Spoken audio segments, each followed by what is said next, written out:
Sweden has this reputation for being a digital pioneer, a global leader in tech and transparency. But today, the country is facing a kind of digital identity crisis. We're going to dive into why this pioneer seems to have lost its way and, more importantly, how a grassroots movement is fighting to get it back on track. See, Sweden built its whole brand on being at the cutting edge. Think about the early IT boom, those ambitious e-government strategies. The country was the one to watch. But somewhere along the line, in this new age of open, interconnected data, that leadership just started to fizzle out. And this isn't new for them. Sweden's legacy here runs deep. Way back in 1973, researchers there were pioneering what we now call Geographic Information Systems, or GIS, the very tech that powers all the digital maps and data analysis we use every single day. So with that kind of incredible head start, what on earth went wrong? To really understand where Sweden is now, we actually need to rewind and take a look at the legacy that defined its digital identity for so long.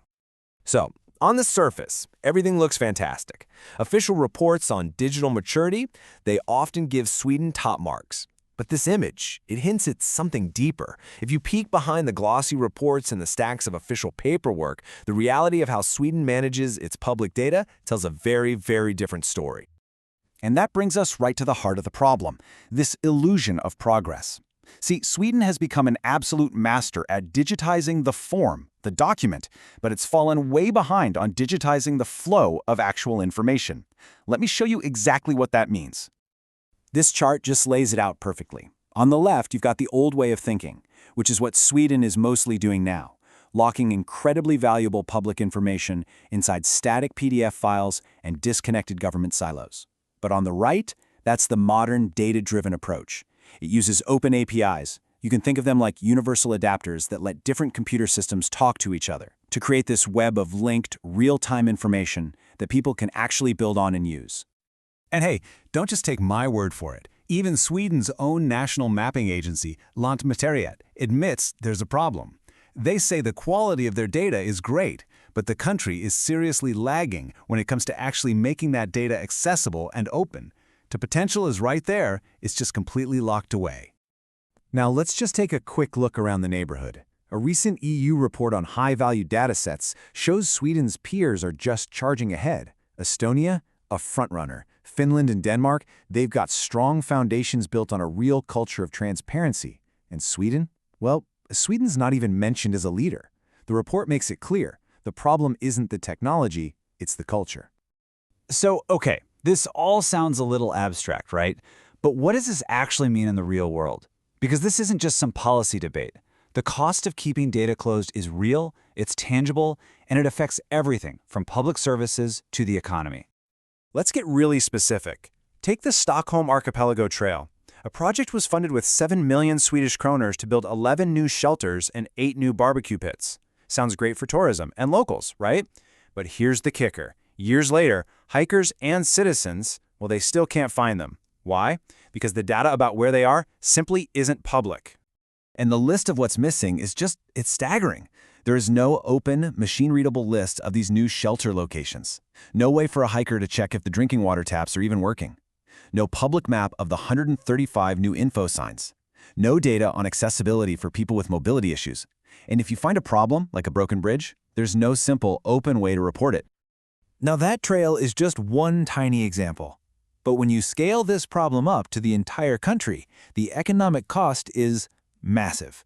A study by Lantmäteriet estimates that Sweden is missing out on, get this, between 10 and 21 billion Swedish kronor every single year, all because its public data isn't open. And this chart breaks down that huge number for us. You can see billions in potential gains across all these key sectors. Societal development could gain over 6 billion kroner. The tech sector could see a similar boost. This is about so much more than just making things convenient for hikers. This is about unlocking enormous economic and social value for everyone. But here's where the story takes a turn. While the official approach has been stuck in neutral, something amazing has started to happen. A grassroots awakening is taking place, led by citizens, developers, and data geeks who are just tired of waiting for permission. And here you can see the two approaches in such stark contrast. On one side, you have official projects spending taxpayer money on slick marketing videos for Instagram, while the actual, useful data stays locked away in project reports.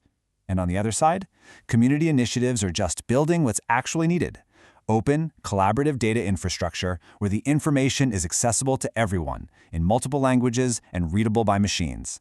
And what an incredible example this is. The community-driven Wikidata project for the trail has gone and done what the official bodies just couldn't or wouldn't do. Volunteers have mapped and connected over 600 points of interest. All of that information is now openly available in over 20 languages through APIs, powering maps, apps, and services that the official project could only dream of. That right there is the power of open data in action. And this awakening isn't just happening at the grassroots level. Some public institutions are really starting to get it. Södertälje municipality, for instance, has already published its hiking trail data in open, standard formats that anyone can use. This proves it can be done. It's not a question of ability, it's a question of will. So, what is the path forward from here? How does Sweden finally move from all the talk and rhetoric to actual reality, from words on a page to useful open data?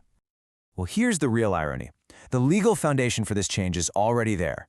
Swedish law explicitly says that valuable public datasets must be made available in a machine-readable format through a suitable interface. In other words, an API. The law exists.